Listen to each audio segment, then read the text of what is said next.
All right, yo, what's good? It's Timothy Lean. I'm approaching you with another video.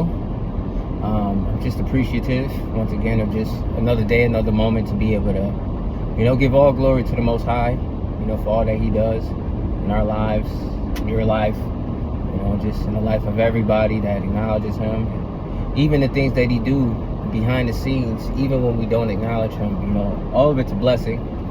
And, I'm just grateful to be up here today and just talk to you, as I drive again and, get into my thoughts again. There's many things that I could think about, many things that I could speak on and speak upon. Remember, all these driving videos and talking videos aren't talking points from my content that I will be creating. All of this is sporadic, off the top of the head, things that are on my spirit. And I know one thing that's really been on my spirit, and I'm going to bring back a series that I ended.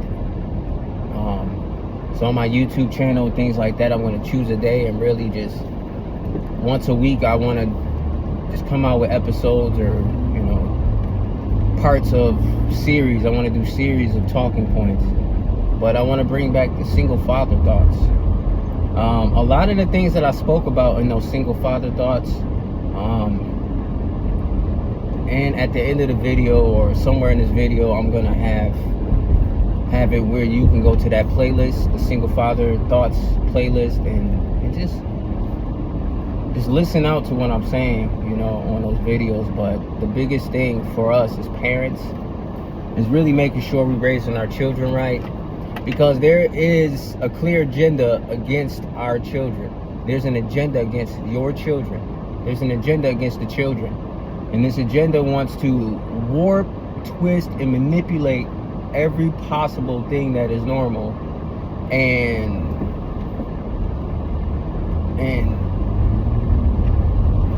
it's like a brainwashing, but it's a brainwashing of wickedness.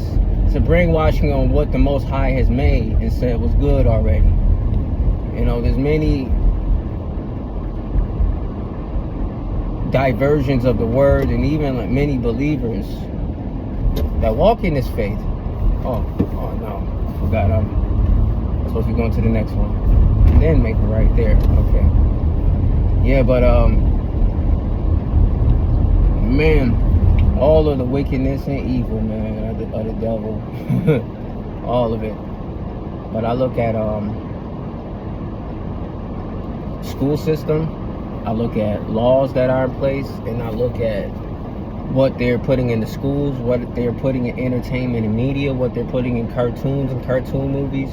There's so many agendas to either, get you to think that something that is not normal is normal, or to think good of evil. And it's so many ways, man. There's so many ways that this world is twisted. It's all twisted, it's all messed up. I go first, got the right of way. I know some people out here that just be driving all crazy, just doing anything. No, bro, I got the right of way, let me drive. But you got to protect your children. And I've learned one of the best ways to protect your children is, of course, when we look at practically, the number one way to protect children, your children specifically, do you have a dynamic where the mother and the father are together and raising the children together? That's pretty much what it takes, honestly. And if you don't have two parents raising the children up in righteousness, in the ways that they should go, most likely it's going to be a bit more difficult with two people. It's going to be a bit more difficult than two people raising a child or children or anything like that. I could just give you an example for myself. Even in myself, I'm what you consider a single parent. I don't like to coin the term single parent, but in essence, that's what I am. And the issue with the single parent is if I'm doing something, or if I'm in the middle of something, or if I'm busy with something, that means I can't tend to the children. But if I'm tending to the children, I can't do this. With being a single parent, you're balancing out both roles and trying your best to navigate through things that aren't natural in you.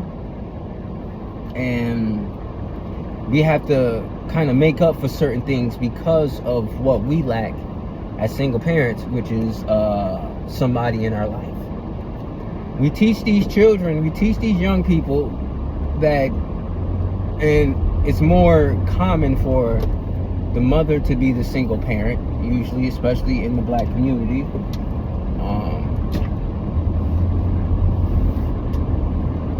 And with the mother being the single parent, you lack leadership, headship, and you lack discipline. You lack so many things, and with that lack, it's always going to be something that the children don't have. And for the girls, that grow up under that, with that I don't need a man mindset, that toxic femininity,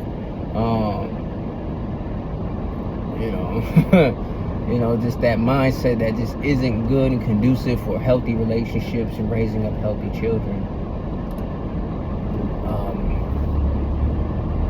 It does a number on the girls when they don't learn how to be a wife, or they can learn how to be a wife, but they don't learn what to look for in a man, that has good qualities, that's a husband.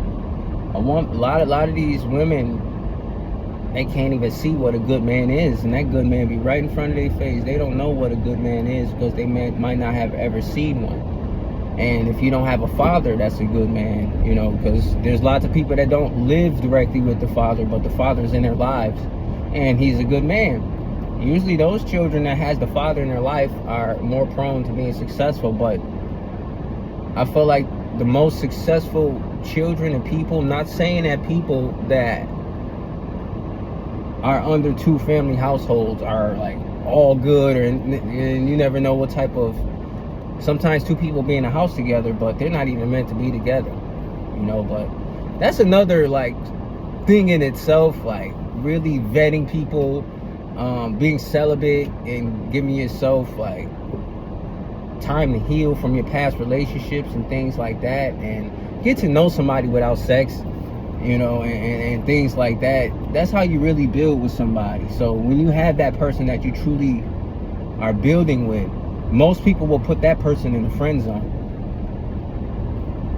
where you're building this great friendship just for them to go off with somebody else. That's not good for them. And I've always felt like that was stupid, but at the same time, I get it. Some people just aren't attracted to you in a certain way, and if they're not attracted to you in that certain way, then I don't think it's even worth it, especially for a man. You want who wants you, and if they don't want you,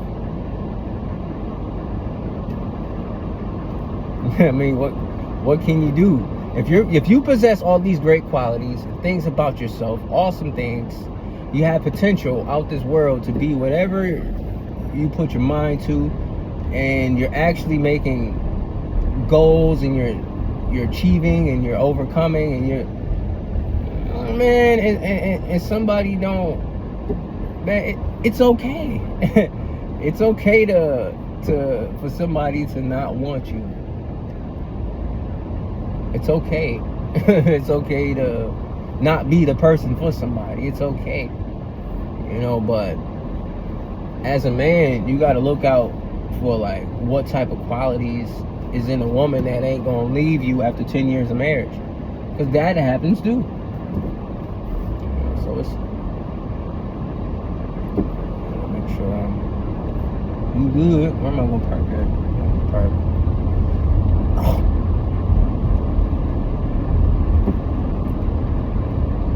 But there's an agenda against our children, man. They don't want our children to grow up knowing about marriage and getting married, and That's a taboo in the black community. It's a taboo in the black church. Marriage is the taboo in our community. We're not even like really getting married. And if we are getting married, it's a lukewarm, we not living, standing on the word, you know, type of marriage. And I can't,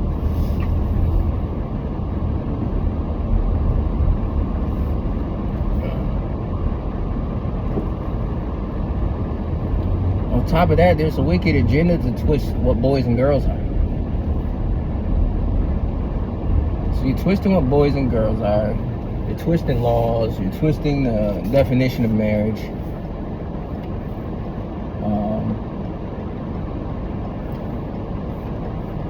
Thought I saw a car coming. Oh, it might have turned.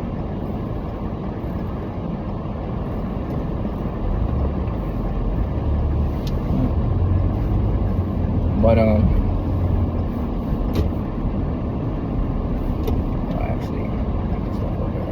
yeah, the Most High, man, He's sovereign. He knows what's going on in this world, in this government, and all the governments, and all the everything. The Most High is in control. You know, everybody that's in rulership in their nations, everybody that's in a position, Yah allowed it for a reason. You know, so I just want to live, you know, for the honor of the King, the true King, the King of all kings. You know, Yahusha HaMashiach, the Word that's become flesh, you know, sent down by the Father to be our sacrificial lamb and propitiation of our sins. And praise Yah for all that He does, man. Praise Yah for all that He does. I'm thankful and I'm grateful. Alright. Park here.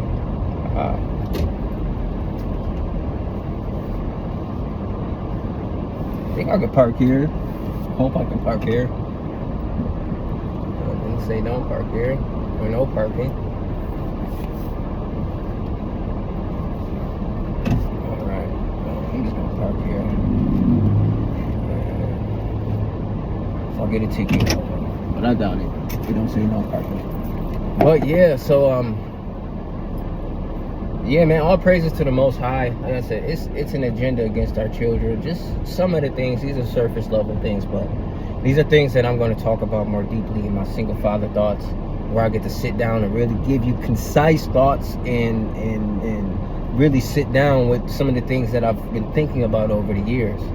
I feel like after looking back at some of the topics that I spoke about before, I feel like there's a lot of things that's missing.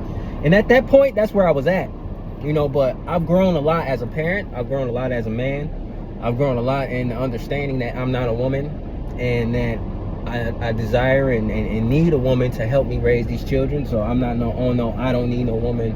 That's stupid to say. Just like I don't need a man. That's stupid to say that you don't need a man. Yet you made a baby with the man, and you made a baby with the woman. You say you don't need them when each of us have what we don't. Like, what we don't have is perfectly in the opposite.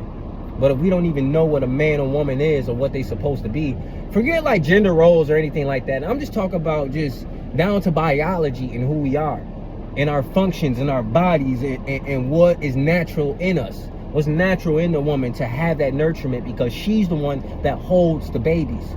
For the man to be the strength, for the man to be the leader, for the man to be the head, because he's the one that has the strength and be able to not say a woman don't have strength. And I know people get offended whenever you start to say things about a man, and then it's like, well, women can do that too. Well, you could, but certain things you can't do like a man, just like it's certain things men can't do like a woman. We are special, but we are different. We're not the same. And then this is, I'm gonna end with this, because we are not the same. Men and women, boys and girls, we are not the same. Everything is different about us. You can tell everything. It's just that men are ashamed for being men. The moment that I raise my voice, I don't even have to be mad. It could just be passion. It could be like this inner like, and people call it toxic masculinity for just being a man, speaking as a man. You know, so I'm done with this culture, this weak culture, this effeminate culture, this culture that pushes men to not have a voice. And I see all the single parents saying everything. I see all this and that. And the moment that I bring a lot of my thoughts that I've seen as a parent, that I've seen observing other parents, and as I've seen over the years growing up, seeing children grow up into people and seeing the things in their parents and how they pass these things down to their children, and watching the result of the children be grown-ups passing that stuff down to the next generation. And whatever you pass down to the next generation, it's either going to be better or worse than the last. So if you pass down an inheritance, that inheritance can multiply through your seed if you're teaching them right.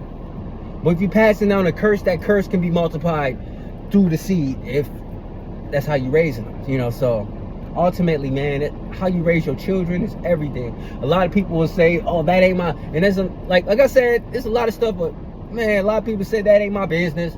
How you raise your child, how this and that and that and this. The next thing you know, it ain't your business, but now you got one of these ain't your business people putting a baby in your daughter. Or now you got one of these ain't your business girls trapping your son. Getting the baby out of him, getting him on child support, messing up his life, making him go to jail, trying to bring him down. That's what happens when when you speak what you speak, man, convict these parents. It's like us in the light, man, we don't speak up anymore. We don't speak up anymore. Man, there's parents out here that's wicked, man. And if you see something directly, man, mind your business and things like that, but man, even if you bring something up to convict a parent, hopefully the Most High can use certain stuff like that, because the Most High uses stuff. When it's pressed on your spirit to say, yo, man, that ain't right. And especially if you know people in your life, and they ain't treating their children right, they ain't doing right by their children. There's a lot of stuff that I've seen and I've noticed and I don't agree with. You know, I've been in houses where I smoked with people and the children right there, but since this is what they're doing with their children, I'm smoking. I felt bad. I had to blow the smoke away because the children. I dare that to being in my children, like being in my face. First of all, I don't even want to be in a space where my children can walk out. Like if I'm smoking, I don't even want to be in a place where my children will walk out and see me doing that. You know, so man, we gotta stop being sloppy as parents, because that's the biggest thing right there. Being sloppy as a parent, man. Off your P's and Q's, and now your children are just left to everything, you know, but that can destroy them, their lives, their soul even. There's an agenda to bring the children down. There's an agenda through the children to raise up the next generation of children that's going to bring more of either Yah's will into the world or the devil's will into this world. But ultimately, both wills will happen, because Yah will always use the devil for his servants, for just like how it said in the book of Job. The Most High uses those things to give himself the glory, to teach us a lesson, to chastise us and discipline us, or just to give us a lesson in life. You know, the things that happen in our lives and what we go through, it is because of our decision making. And the things that our children go through most likely is the parents' decision making in raising their children. But you become a grown-up and you become accountable. But some grown-ups, some of y'all grown-ups, and I know, never been raised to be accountable by your parents, because your parents feel like they can't do wrong. So now you grow up feeling like you can't do wrong. Well, guess what? Now you can't even have a healthy relationship, because whenever you're wrong, you can't say, hey, I'm sorry. Like, you never know, just saying sorry to somebody, never say, like, being like, yo, I was wrong. Admitting that you was wrong, you don't know what that does in the spirit. And it's more push for the women to be contentious, because that is the one that holds the life. That is the one that holds the power, as they say in the thing down there that pushes out the babies and holds the power in their body, and how there's so much power in being a woman, and women know it and they abuse it, and many are very selfish and they neglect the man in their life. They neglect the children and only care about what they want. Me. And I'm telling you, man, that ain't gonna do nothing. If you having a baby with this type of woman, you can't even raise proper children.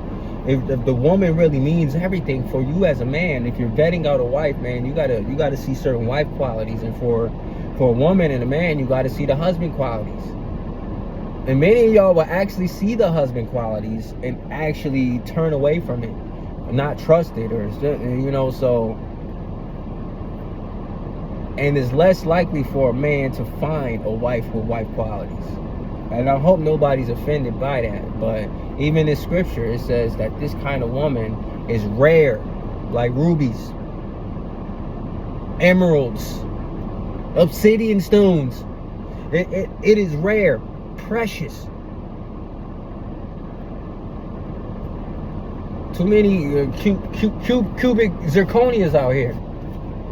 So you as a man, if you can't see through it, and a lot of men see through it. A lot of men, they love the thoughts, they love the drama, they love it. So man, well, us people are the Most High. We gotta leave that to them, and we gotta do what we need to do for us and for our kingdom, to preserve our families and to raise up righteousness. There's an agenda against your children, in that agenda, and I felt like it was definitely sparked in the United States. As soon as desegregation happened, and as soon as they started to allow other civil rights to infiltrate our civil rights, and once that happened, let me tell you, after that happened, we have been screwed as a people. Our civil rights have been ignored, and the rights of every single sinful group that is against the word of the Most High have risen up out of the ashes and have destroyed the nuclear family system and structure, have destroyed basic logic on humanity and what humans are and basic anatomy, and it destroyed destroying the children ultimately. By us as grown-ups falling into the brainwashing, we're raising our children to be worse than us, or we're raising our children to be better than us. It's one or the other. But man, y'all bless you. I'm done because I gotta go. I gotta get to some work. I gotta grind out. But I just wanted to get on here and just really, man, there's an agenda against your children. I'm gonna talk about this single father thoughts. I'm gonna leave something at the end of this video so you can see, and all praises to the Most High. And I hope that you've been blessed with this message. God bless you. Woo, woo, woo, woo.